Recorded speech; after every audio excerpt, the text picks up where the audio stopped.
भागलपुर के गोपालपुर विधानसभा से जदयू के बड़बोले विधायक गोपाल मंडल ने पूर्व विधायक और बाहुबली नेता अनंत सिंह को लेकर बड़ा बयान दिया है। जदयू विधायक गोपाल मंडल ने कहा है कि अनंत सिंह अलबल बकता है, इसलिए उसका वोटवा भागता है। अनंत सिंह अलबल बकेगा तो कोई उसे बर्दाश्त नहीं करेगा। ललन सिंह ने अपने प्रचार के लिए उनको पेरोल पर निकाला है, मगर उसका कोई प्रभाव नहीं पड़ेगा। दरअसल अनंत सिंह हाल में ही 15 दिनों की पेरोल पर जेल से बाहर निकले हैं, जिसके बाद वो मीडिया में अपने बयानों से काफी सुर्खियां बटोर रहे हैं। अनंत सिंह जो है सीधे सपट्टे लोग हैं, कम पढ़े लिखे आदमी हैं। वो 6 महीना में जाकर वो थे लिया था, तो बात है क्या बोल सकते हैं। आज निकाला है पेरोल पर नथी ललन सिंह अपने प्रचार के लिए निकाले हैं। अलबल बकता है नथी से वोटवा उसका भागता है। वहाँ कास्टिज्म हो गया, बैकवर्ड फॉरवर्ड ये लागू हो गया। अनंत सिंह अलबल बकेगा तो अलबल कोई बर्दाश्त करेगा? प्रभाव होगा अनंत सिंह का? कुछ वो प्रभाव नहीं होगा। अगर काम हुआ होगा, 2 टर्म रहे हैं हमारे ललन बाबू, राष्ट्रीय अध्यक्ष रह चुका है, हम लोग के गार्जियन है, सब कुछ है पार्टी के। अगर अच्छा काम किए होंगे, पब्लिक से भेंट घाट किए होंगे, जीतेगा।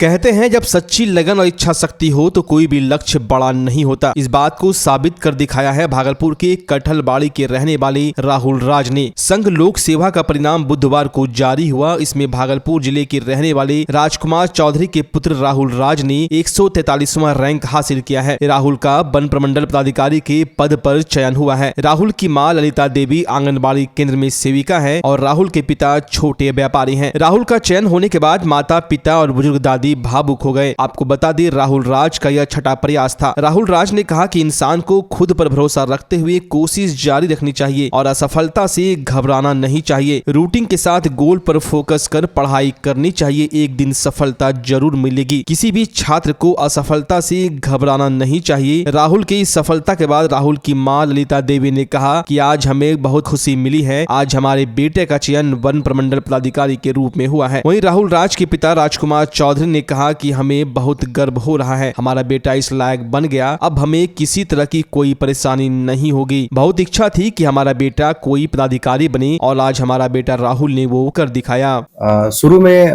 संघर्ष तो था, जैसा भी था, बट ठीक है। आगे जाकर के जब एक बार आईआईटी में चयन हो गया, फिर कैंपस प्लेसमेंट हुआ था, जॉब करने गए थे सॉफ्टवेयर डेवलपर का, तो कॉन्फिडेंस ऑलरेडी बूस्टेड था कि यहाँ से तो आगे ही बढ़ना है। तो सपोर्ट घर वालों ने भी उसी तरीके से किया, हर लेवल पे, जिस लेवल पे भी हो सका। कितना प्यार है प्रकृति से आपको, ये बताइए। बहुत ज्यादा। और मतलब जिस तरीके का भी जैसा माहौल है कि one of the most important thing है कि क्लाइमेट चेंज का इशू चल रहा है और पर्यावरण एक बहुत जरूरी चीज है अभी के दुनिया में। तो उस चीज में काम करना, उस चीज में इन्वॉल्व भी होना एक बहुत मेरे लिए बहुत गर्व वाला बात है। 5 बार असफलता मिली है आपको, 3 बार इंटरव्यू से भी लौटे हैं। वो सफर कैसा रहा? कभी ऐसा नहीं लगा कि अब छोड़ दें? मतलब इस चीज में ऐसा था कि हर बार ये लग रहा था कि काफी क्लोज आ गए हैं, और क्लोज आने के बाद एक वो पूछ रहता था कि चलो इस बार नहीं, कोई बात नहीं, अगली बार कर लेंगे। और घर वालों का भी सपोर्ट रहता था। वो लोग खुद चाहते थे कि तुम यहाँ तक पहुंचे हो तो काफी अच्छी बात है, ट्राई करते रहो। तो वो एक पुश फैक्टर चारों तरफ से मिलता था, और पढ़ाई वगैरह में करने का आदत था, तो बहुत ज्यादा दिक्कत नहीं हुई इस चीज में। कि हर सफलता के पीछे किसी ना किसी का हाथ जरूर होता है। आपके पीछे किसका हाथ माना? मेरे घर वालों का और मेरे दोस्तों का। क्या कहें, बहुत गर्व हो रहा है कि हमारा बेटा इस लायक बन गया है। कैसा लग रहा है? बहुत खुशी है, बहुत हर्ष है, क्योंकि बहुत दिनों के बाद इस सफलता मिली। 4 बार मैंने इंटरव्यू में नहीं हुआ, रिटेन और सब में पास कर गया, लेकिन इंटरव्यू में ही छटा जाते थे, तो हम लोग को बहुत दुख होता था। आखिरकार सफलता तो हाँ, बहुत खुशी है अभी। उम्मीद था कि हाँ, और हम लोग पीछे नहीं हटे, और न कभी टॉर्चर किए कि तुम छोड़ दो चले, और न संघर्ष करते रहो बेटा, हिम्मत देते रहे। आज हमको बहुत गर्व हुआ कि मेरा बच्चा यहाँ तक पहुँचा। मेरा मेहनत, मेरा प्रयास बच्चे को रंग लाया है। और सबसे ज्यादा है कि मेरा बेटा बहुत मेहनती किया, बहुत ही मेहनत किया, और वही मेहनत का आज फल मेरा बेटा को मिला है। कैसा लग रहा है? बहुत अच्छा लग रहा है। जीवन में लग रहा है कि पहली बार हमको, ऐसे मेरी बेटी भी आरडीओ बनी थी, और अधूरा खुशी था, लेकिन इस बार मेरा पूरा खुशी हो गया। क्या कहिए? बहुत खुश है हम, सबका आशीर्वाद मेरे बेटे को काम आया। इसका पापा भी बहुत बचपन से ही सपना था इसका पापा का कि मेरा बेटा IAS बने, और बन गया। और बन गया।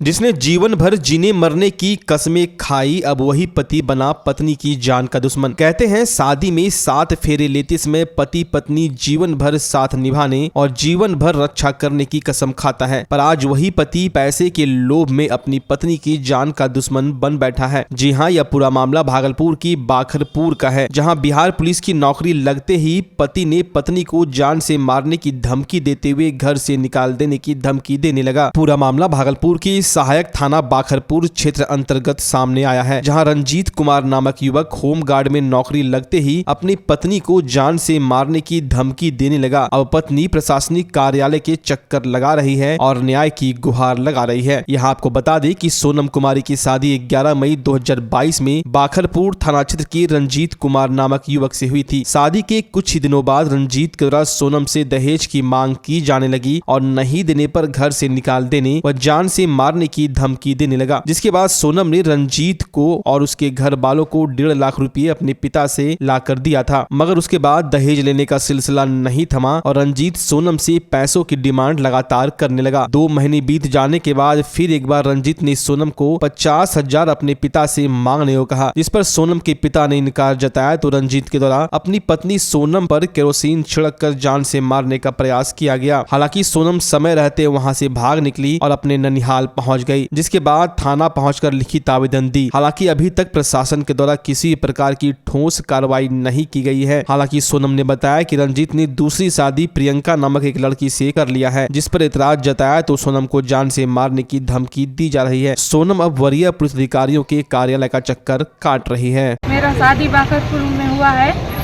मेरे नाना जी के घर से मेरा घर महादेवगंज पड़ता है। शादी के 10 दिन बाद मारपीट करने लगा और दहेज की मांग करने लगा। फिर 6 महीने बाद धमकी देने लगा दूसरी शादी का।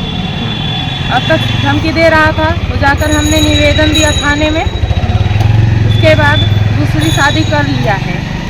लड़की का नाम है पूजा कुमारी, पिता का नाम विनय यादव। शादी के कितने दिन बाद आपको धमकी देने लगा या फिर दहेज प्रथा का मांग? 6 महीने बाद। दहेज का भी कुछ मांग किया गया आवेदन में, जिस प्रकार से हम देख पा रहे हैं। 5 लाख का दहेज का मांग किया गया है। पहले 1.5 लाख का किया तो वो पूरा किया गया, फिर 5 लाख का मांग किया। क्या नाम है लड़के का? रंजीत कुमार यादव। अभी SP सर के पास आए हैं। क्या आश्वासन मिला? क्या आश्वासन मिला है आपको वहाँ से? हमें ये कि कोर्ट ऑर्डर जल्द ही देगा गिरफ्तारी का। दहेज प्रथा का केस की हूँ, अब मुझे न्याय देगा कोर्ट की नहीं देती आगे। रंजीत कुमार यादव से शादी के 10 दिनों बाद मारपीट शुरू कर दिया। 1.5 लाख रुपए का मांग किया तो उन्होंने, मेरे पापा ने पूरा किया 1.5 लाख रुपए का मांग।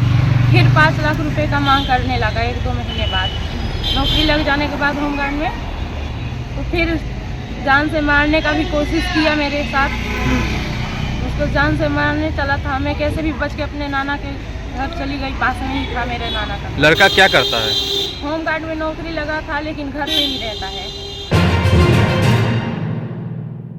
अगर आप अपने बच्चों की हकलाहट, तुतलाहट या मूक बधिरता को लेकर चिंतित हैं या बढ़ती उम्र के साथ बहरेपन की समस्या से परेशान, तो चिंता छोड़िए, क्योंकि अब भागलपुर में आ गया है इन सब का समाधान। Nirala speech and hearing clinic. Audiology, speech therapy के साथ साथ विश्व स्तरीय best digital hearing aid with rechargeable and Bluetooth facility. तो आज ही सुनने की जांच कराएं तथा सुनने की मशीन लगवाएं। निराला स्पीच एंड हियरिंग क्लिनिक। हमारा पता है बड़ी पोस्ट ऑफिस के सामने, मेट्रो मिर्ची रेस्टोरेंट तथा सेंट्रल बैंक वाले रोड में, भागलपुर। मोबाइल 7050193341। हमारी 2 और भी शाखाएं हैं। पूर्णिया में Panchvati complex, Bihar talkies road, line Bazar Purnia, और अररिया में टाउन हॉल के सामने वाले मिर्जा गालिब रोड में, AB मेडिकल के समीप। बच्चा जब जन्म लेता है तो कई बार बच्चा तुरंत नहीं रोता है, रोने में देर हो जाता है। ऐसे में बच्चा क्षतिग्रस्त हो जाता है और उसके बचने की संभावना कम हो जाती है। और यदि बचा तो भविष्य में उसमें विकलांगता की समस्या आती है, जिसे CP कहते हैं, जिसका कोई माकूल इलाज नहीं है और ज़िंदगी भर बच्चा विकलांगता से जूझ सकता है। ऐसे में पूरे संसार में कूलिंग थेरेपी का सहारा लिया जाता है। जन्म से ठीक 6 घंटा के अंदर यदि उसको कूलिंग थेरेपी दिया जाए तो उससे उसका सीपी की समस्या कम होती है और बचने की भी संभावना बढ़ती है। पहली बार बिहार झारखंड में आपके शहर के स्नेह नवजात शिशु बाल सेवा केंद्र में यह मशीन उपलब्ध है। कभी भी ऐसी बात हो कि बच्चा रोने में विलम्ब हो गया तो आप स्नेह नवजात शिशु बाल सेवा केंद्र में जरूर संपर्क करें।